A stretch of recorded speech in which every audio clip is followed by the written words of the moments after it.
Jim Ebel explains what local citizens have attempted to do. Primarily, of course, have showed up in vast numbers in front of the county commission. That's the easiest way.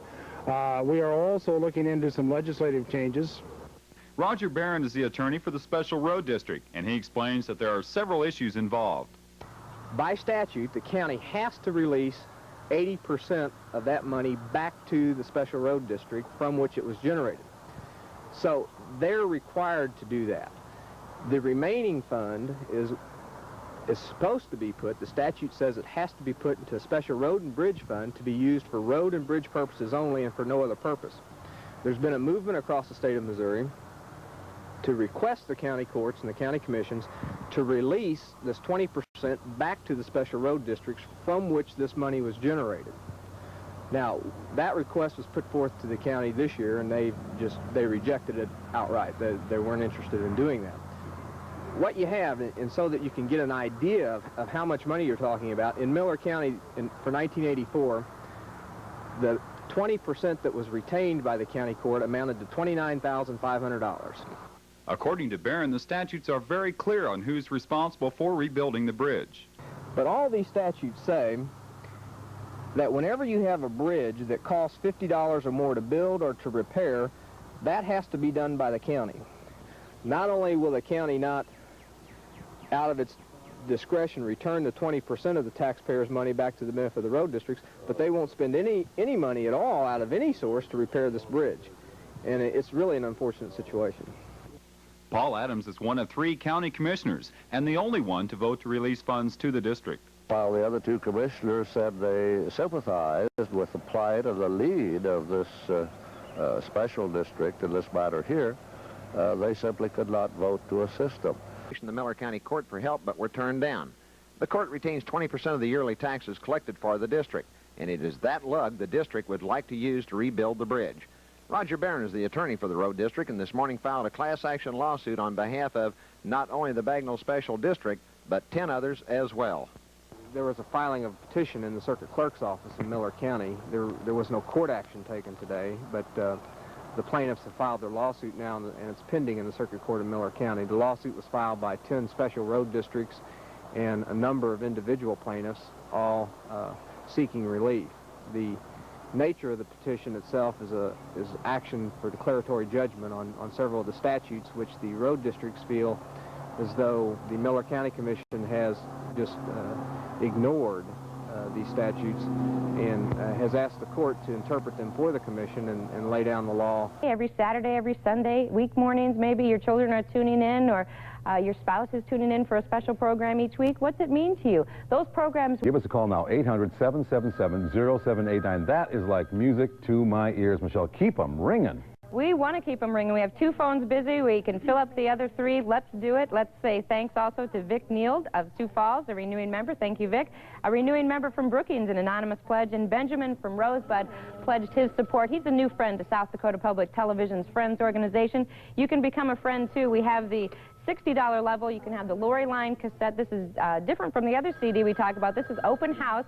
A lot of the tunes we're listening to on the show are on this, and also the CD at the $90 level. That's just $7.50 a month on that monthly investment plan that you just heard mentioned on the EFT.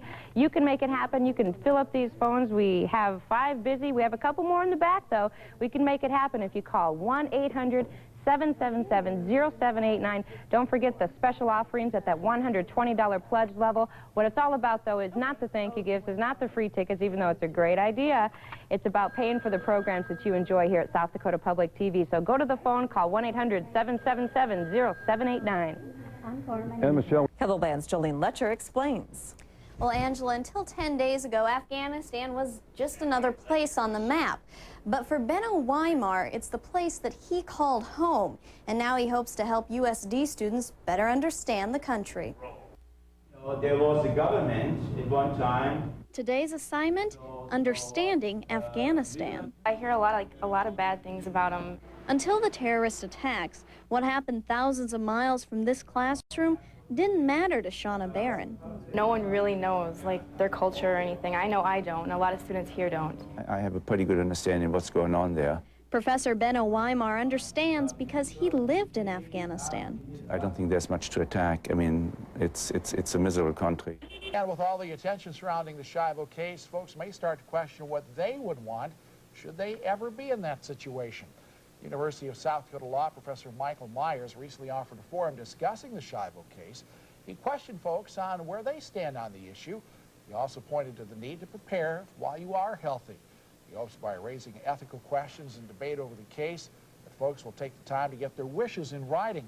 Several people said that while they were with family over the weekend, they did share their feelings. We just kind of told each other what we wanted to do just in case something were to ever happen, and Be more open about it and talk about their feelings on what they want for when they die, because otherwise it becomes somebody else's decision. Staples has everything you need for your business at great low prices.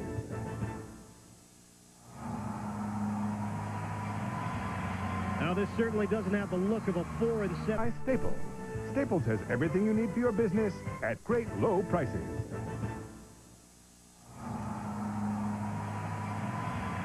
Now, this certainly... A Vermilion couple was not happy about the news. KDLT's Sean Sullivan has their story.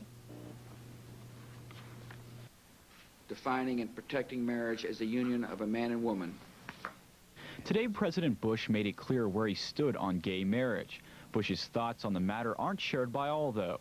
Wendy Stubbs and Carmen Johnson are two people that disagree with the president. They're a lesbian couple that is very tuned in to the issue. I read about it constantly. I've kept very close abreast of it. The couple has been together for 5 years and hopes to one day get married. Legislation like Bush is talking about, what it's really saying is you're a second-class citizen.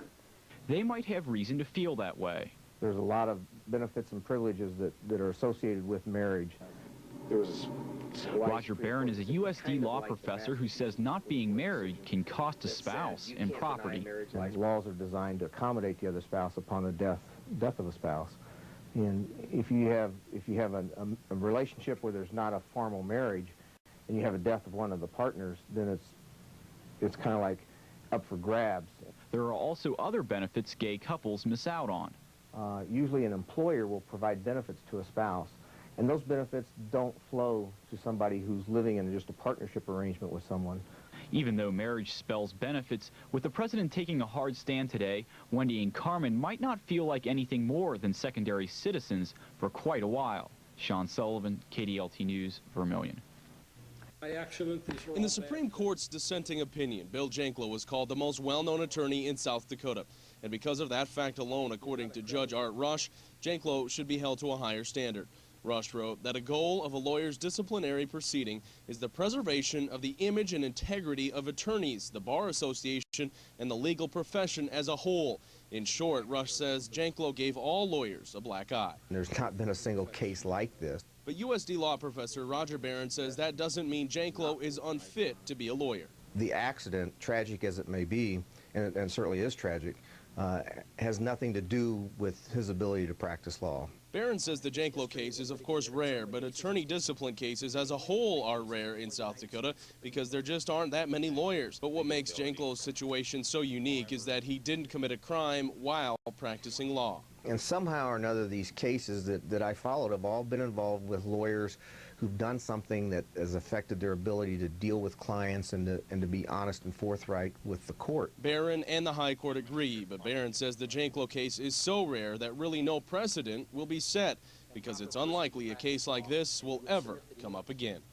Chris Studer, KSFY. The Vikings beat the New Orleans Saints. Jeff will be in with highlights in just a minute, but first, John Bachman was up before the sun to make the trip to the Dome. He joins us now live with the story. John? Well, Christy, diehard fans is a nice way to put it. Some might say these fans are crazy, nuts, and fanatical. But being a dedicated fan is a culture of its own. You can't appreciate it until you live it. Today's the day. It's going to be a Culpepper day. Faithful football fans follow their teams in cities across the country, but few go as far as Roger Barron. He goes all out. For 10 years, the University of South Dakota law professor has been driving from Vermilion to catch the Sioux Falls bus, only to spend another 5 hours on the road to the Dome. The noise is incredible, the pounding, the momentum. It's good when the Vikes are doing good. 60 superfans joined Barron in Sioux Falls for the early morning departure. 40 more left from Watertown. For about $300 a person, each got a round-trip bus ride, a ticket to the game, and a night in a hotel. For these fans, it's worth it. It's great. It's great. This is the place to be. There's no place I'd rather be than right here at the Metrodome. Actually, you have a better seat at home in front of your TV, but it's a lot more fun at the game. After all, where else can a law professor dress like this and fit in?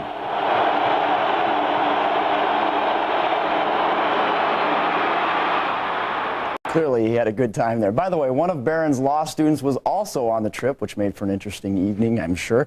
The package is so popular in Kelloland that 200 tickets are already sold for next week's game, and we don't even know if there will be a game at the Dome. Christy? If the game is at the Dome, John, you need to come up with an angle so you can go back and cover the story. Yeah, I'm going to try to see how I can talk to the boss about that one. Yeah, thank you. Yeah.